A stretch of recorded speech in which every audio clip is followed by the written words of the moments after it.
Now, no. We won't be getting in your way. It was, Mr. Lutau, was it? No, please understand, we don't want to cut off our own paycheck, for those in the cave are paying us very well for the food we bring them, but in the same vein, we also don't want to die, so we won't get in your way, but we're not going to help you either. I hope you understand. It's really just business. And with that, Lutau accepted their apologies, or their promises, and made his way back into the cave in the abandoned camp that the raiders had left. We are playing Hoard of the Dragon Queen. We're in Chapter 3, just about to go into the hatchery. So, spoiler warning, if you don't want to have Chapter 3 of Hoard of the Dragon Queen ruined for you, I recommend you turn the channel, find something else to watch, because I'm going to be laying out exactly how my party handled Chapter 3 right now. So if you're interested, keep on watching and find out how my party and myself handled the third chapter of Hoard of the Dragon Queen. When we opened up the session, Lutau had just come back in from talking with the hunters outside, and the party rejoined him near the beginning of the cave. They had actually come out. They were going to send somebody to go get him and bring them back in. And they proceeded on into the cave, past the fungal farm that Eddie helped explain to them. Now, this was a very nice little moment. Most of the adventurers and most of the party managed to jump over the traps. With Eddie's guidance, they avoided the exploding fungi, as well as the trap at the bottom of the stairs that would have made them roll into the fungi, and made their way past the fungus and into the next part of the cavern, a large open area with lots of little dead bats. Now, being that we're in the middle of the night when my party is going through this, they walked into this very dark cavern, their dark vision and the glowing arcane giving some light off. They made their way in, and they noticed the bats on the floor, dead. Didn't really inspect them too much. They got about halfway across when, unfortunately, they made just a little bit too much noise. And luckily for them, they did manage to look up in time, or at least a few of them looked up in time, to see the swarm of sturge come flying off the top. Now, if you've never seen a sturge before, a sturge is a mixture between a mosquito and a giant bat, about the size of a saucer plate with a long nose on it, long, sharp nose. And the sturge flew down on the now somewhat prepared group and engaged with them, swooping and biting and latching on and stabbing them with their long, needle-like noses and starting to drain the blood from the party. Most everybody got touched by them except for Nahisa Barbarian. She managed to get out of it without any scratches. In fact, she was running around ripping and cutting them off of her compatriots. Callie managed to miss a few of them too, our bard, until the second round, and she unfortunately got latched on with by one. But the Sturge really, once they latched on and did their initial attack, because they latched on and kept sucking away their blood, made them kind of vulnerable. The best example of this was actually with our Tabaxi rogue. She was able to, while two of them were latched onto her, reach over and with her claws just puncture into them and then rip them off. Our dwarven druid, Rosalind, she managed to actually grab the one that latched onto her and cut its tube-like nose off and then stab it with it. And she was feeling a little angry at the Sturge at this point. So the Sturge didn't take too long. It was only a few rounds, more disconcerting. Callie ended up taking the worst of the damage, unfortunately, even though she only got hit with a few of them, but she's a bard, and unfortunately was really low on hit points. But it was a wonderful little exchange of arrows flying through the air, and Lutau actually taking two of them out through his bow and shooting up into them. Again, just a real nice little surprise for them, and they managed to beat them relatively easily. At this point, Eddie leads them further into the cave, and they come to a three-way junction. To one side, some stairs leading down, as Eddie described it, to the cool place for the meat. And ahead of them, this big wide opening that led down to a couple of ledges to where there was the trash and the compost, where the raiders and the kobolds have been throwing all of their garbage at the end of this cavern. And then to the right was the cooler, the meat locker. In front of them, the garbage, and then to the left was another entranceway leading over to the Drake's Hatchery. And that's Eddie, being the good guide and friend that he is, said that's the way they needed to go. However, our very observant Tabaxi rogue noticed that there was something glinting and shining to her deep into the trash pit, asking what they were throwing away, and describing that they were throwing away some metal and useless junk and the occasional things that none of the kobolds or the humans deemed of worthy of value were being thrown in there, as well as all the rotting meat and any other garbage and refuse that they could find.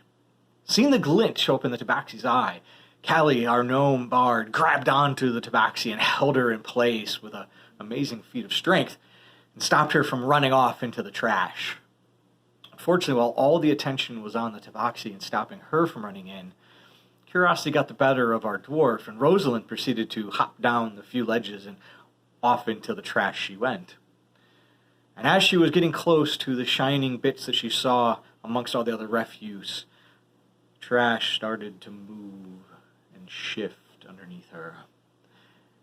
Turning around, she saw tendrils start coming up, and then the trash itself kind of amass into this mound with tendrils of garbage and meat kind of strung together with vines and rope and gosh knows what else. It started to reach for her. The compost pile was alive. Now, due to some quick thinking, Callie looks at her spells that she had, thinks to herself, and plays her flute, and a wonderful, interesting feeling suddenly comes over the barbarian as the half-orc started to rise into the air as the spell of flight was cast. Quickly giving a quick explanation of how flight works from Callie to the barbarian. The barbarian flew out over the trash pile, picks up the dwarf, and flies her back. Now, this sounds great. We have this barbarian now in flight for the first time in her life, picking up and saving one of her friends from the tendrils of garbage. But they let loose of the Tabaxi to do it. And we all know what happened when curiosity got a hold of a cat. Now, the difference is, curiosity may have killed a cat, but I don't think it's killed a Tabaxi yet, because our Tabaxi, using her full dash and her boots of teleportation that she'd had to herself at this point, managed to run all the way out into the trash pile, scoop up the shiny bits that she'd seen, and run all the way back, and then teleport the last 15 feet back and make it into the relative safety of the first ledge, or the back wall of the first ledge, near the party. It completely exhausted, but she did it. And looking down at the now grime-colored shiny bits that she'd managed to find, and she decided that at that moment she was going to add to the disgusting pile in her hands and lost her lunch. However, after cleaning and wiping and trying to figure out a way to get her paws clean, she ended up finding that she had actually found a few gems of value that had been in a leather pouch that had been discarded. Sometimes being risky does pay off. Shunning, yelling, and then also congratulating the rogue for her find, the party then makes its way towards the Drake Hatchery. And that's not the hatchery, it's the Drake breeding grounds that were in the next room. The barbarian, still flying, offers to give Eddie a lift. Eddie, of course, takes this up. Eddie's never flown. He wants to be a dragon, so of course, and grabbing Eddie by the arms, lifts him into the air, and they fly down and into the next room. Fortunately, Eddie was so distracted by this wonderful miracle of flight, he didn't warn the party of the spike trap that was between the two rooms. Luckily, the party was actually very observant, and the few characters that weren't observant were caught by those that were, because the ones that were being observant also ended up having very high dex scores, and I allowed them to actually grab their compatriots and save them from a very painful foot injury stepping onto the spikes that were hidden in the floor. While they're doing all this is when they come into the room and realize that the kobolds had built a barricade around the cave entrance to the next room. And the giant lizards that are even bigger than the ones they'd seen before were down another large ledge and trapped in their own little pit area. The kobolds are chittering behind their makeshift barrier, now to a human who was only about waist tall, but being smaller creatures, it completely hid most of the kobolds, and they were standing at the ready with crossbows and slings, ready to shoot the party. Now, noticing this has happened, and the first people through the gate was the barbarian and the flying Eddie. Now he reaches down to Eddie and whispers to him that he should announce that he is now their king because he can fly. And Eddie thinks this is a grand idea and announces to everybody that he is the king. Now, the kobolds had hated Eddie at this point because he had lost, or he got them into the fight that they lost back in the camp. And a lot of them held some real ill will towards him, which is why he was also kind of segregated from the rest of the group. Now he comes in flying. Now they were, I have to admit, flying kobold in the arms of a giant orc that looks like is acting kind of like his servant was enough to give the kobolds pause. Fortunately, his luck ran out with his next roll, trying to convince them to lay down their arms and give up. And they didn't buy it. And they started firing. Actually, I think they dropped one of them, and that started the firing, and then everybody started firing. The first round of combat went relatively fast because Lu Tao, being of quick wit and mind, raced forward, jumped over the barricade, and dispatched 3 of the kobolds right away.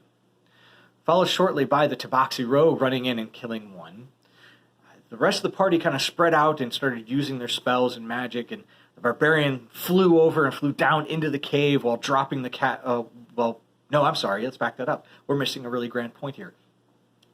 During the first actual part of the kobold's attack, they let loose a trap they had set, and a chunk of the ceiling fell down and corroded and made a bridge or ramp up from the giant lizards, which allowed them to then crawl up. The druid, seeing this, actually cast spike growth on that ramp and into the pit, stopping most of them from being able to crawl without taking a lot of damage. The barbarian, still holding Eddie, looks down at him and says she's going to throw him. She reaches back, and I think it's because she's not used to flying, and maybe the whole gravitational spin or not having any leverage threw her off, but she ended up actually missing with her throw of Eddie, and Eddie actually hit the wall. Lucky for Eddie, Eddie had pretty good dex, and he made his saves and managed to catch himself, dropping his equipment and his sword he had at ready. Only took minor damage from sliding down the wall, but getting right into combat and ready. In a very funny moment, he reached forward and grabbed his rusty sword, held it high, and shouted that they should fear his tetanus. He'd heard it somewhere.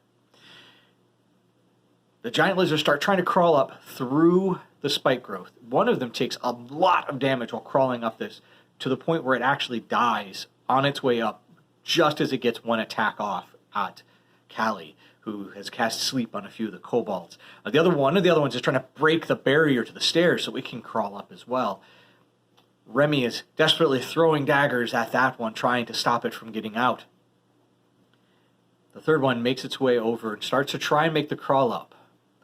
Kobolds are dying left, right, and sideways. We now have the barbarian swooping down into the midst of the combat and charging up the tunnel, literally dispatching kobolds left and right as she charged in a rage of orcish fury. The last of the giant lizards dies, crawling over the corpse of the fallen one, but then manages to die at the hands of, I want to say it was Remy, but it could have also been Callie or a mixture of the two. The rest of the kobolds are asked if they want to surrender now that they've eliminated about 2/3, if not 3/4 of the kobolds at this point. The kobolds do feel like they're on the losing end, and a couple of them do give up. Nidus lets them pass after dropping their weapons, and they proceed to run and take off. This seems like a perfectly good opportunity for the Tabaxi to stretch a little, shall we say, and races after the one that went past, grabbing it and dragging it back. By the time this has happened, Nidus has wiped out the rest of them. The rest of the party is licking their wounds. The giant lizards are dead. Healing potions are passed around. They're patching their wounds. And the last kobold is then handed in front of Eddie for judgment. Eddie decides that he's not going to kill the kobold, and in fact, that living with the shame of losing is going to be better, as well as possibly help his reputation some. So he strips the kobold of its weapons and, or actually, sorry, already had its armor or weapons dropped, strips him of his clothing and armor, and sends him naked running from the cave, with Eddie's name on his lips. The rest of the party jumps the barricade and makes its way down a little bit further into the cave, into the cavern, finds where the kobolds had all been living. Now, the kobolds had been prepared. None of them were left in their barracks. Lots of nests were laid around. Rosalind takes a quick look around, seeing really nothing of value.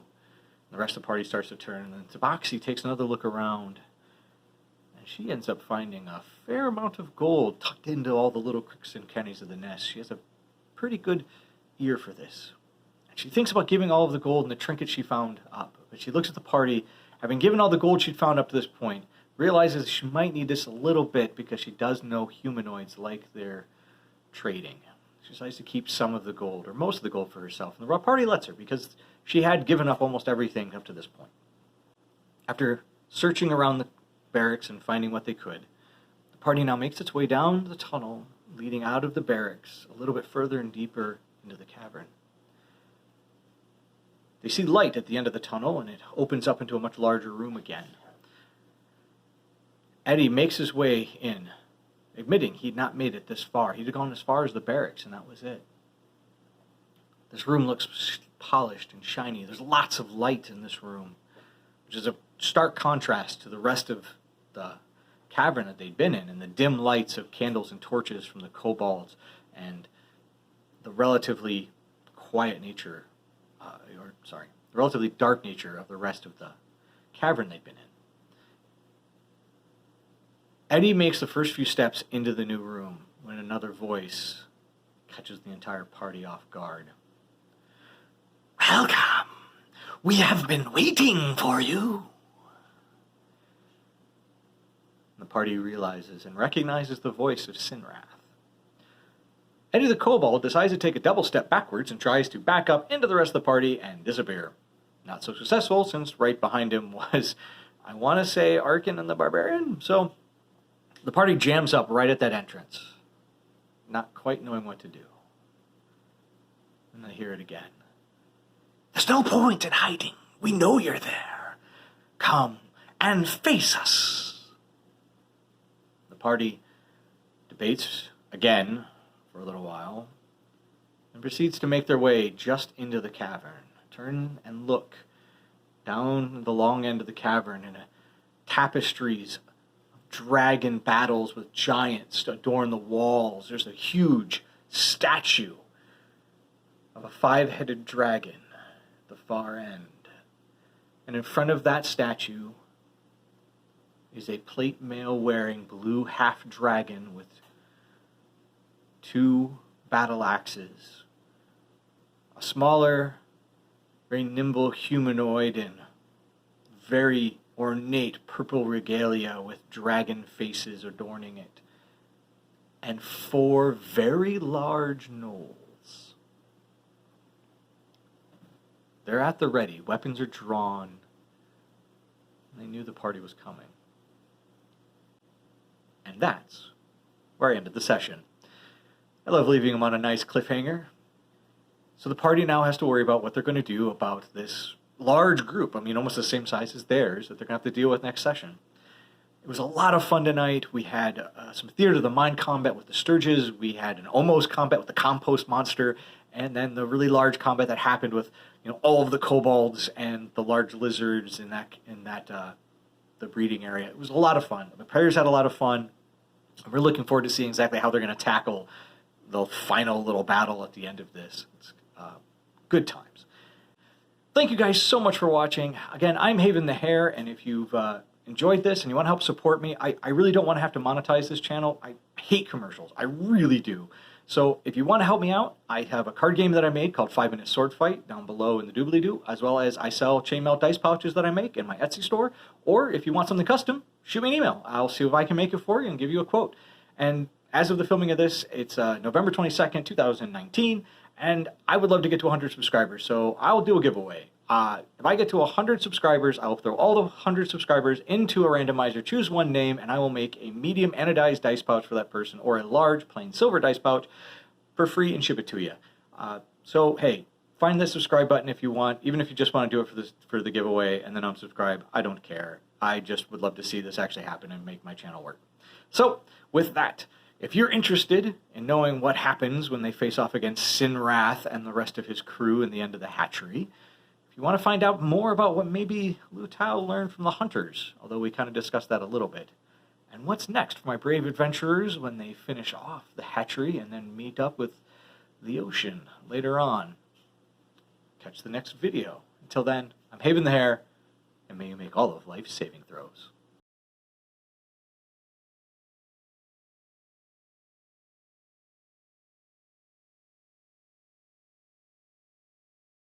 3 giant lizards and such. So there was just a lot going on in that time period. So it was a good night, though. We all had a good time. And that's my cat, by the way, who just decided to capture his toy mouse and is now meowing into it. Are you done? All right, good. From the kobold barracks, the party makes its way down another cave tunnel. Weaves a little bit longer. I burp in the middle of talking. If you're interested, keep...